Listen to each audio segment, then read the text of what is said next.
What's going on, everybody? Josh Engleman for Awesemo.com, and I am back with my NFL DFS contenders on FanDuel for Sunday Night Football, Steelers, and Seahawks.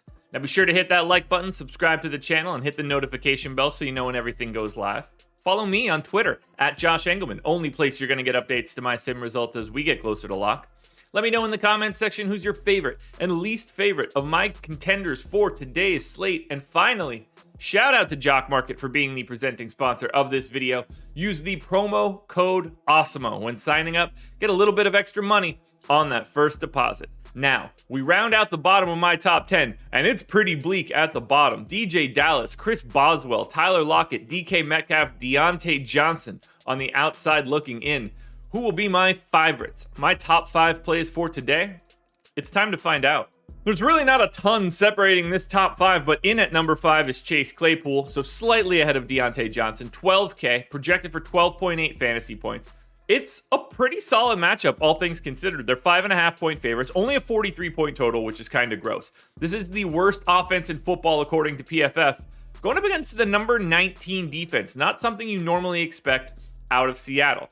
Claypool's got a 9% chance to go for more than 25 fantasy points, a 9% chance to be the optimal MVP, plus another 36% at the flex. He gets to 46%. Now, we've got 4 more guys ahead of him, north of 50%.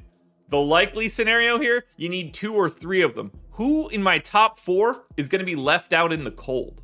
He's number 1 on DraftKings. He's number 4 on FanDuel. Najee Harris is 16,500, projected for 18.5. He's got that same sort of matchup as Chase Claypool. You know the targets are going to be there. They've certainly been there so far this year, but that's a pretty big price tag that he's going to have trouble getting to, I think. I mean, he still gets there 50% of the time, let's be clear, but it's really difficult to use Najee Harris at the flex given this salary. 24% chance that he can go for more than 25 fantasy points. But here's the key.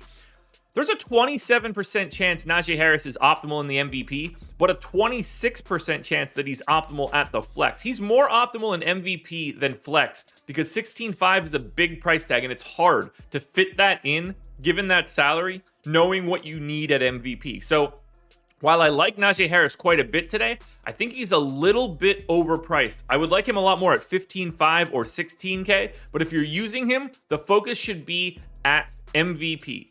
Next up at number 3, we're going to Geno Smith. He's 14K, projected for 15.5 fantasy points. This is not an easy matchup here for Geno Smith. 5.5 point dogs, not a ton of scoring expected.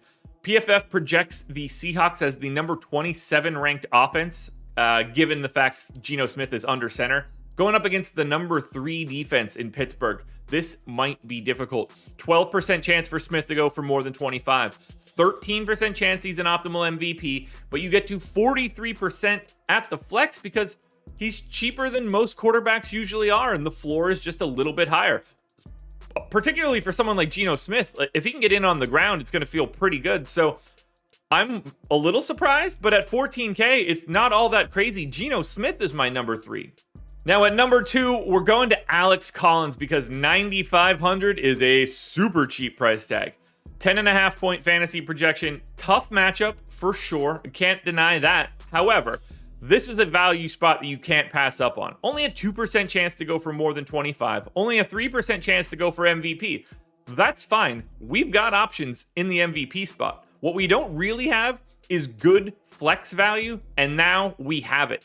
Alex Collins is an optimal play in the flex 54% of the time. That's what $9,500 gets you, especially at a 10.5 point projection.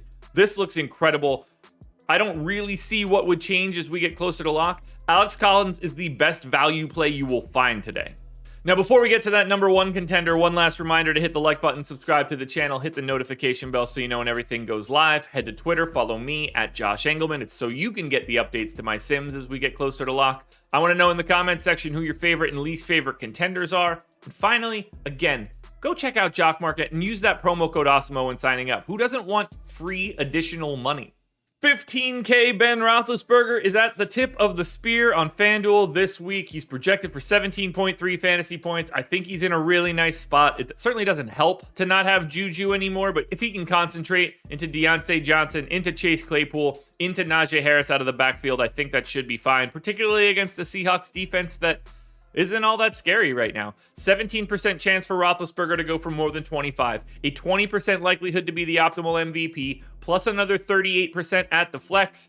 Add it all up. That's how you get Ben Roethlisberger as the #1 contender for Sunday Night Football. Alrighty, folks, that will do it. Those are my NFL DFS contenders on FanDuel for Sunday Night Football, Seahawks and Steelers. Now, there's a DraftKings version of this video around here somewhere. Go check it out. Good luck tonight, everybody. I will catch you guys again tomorrow morning for another edition of the Contenders.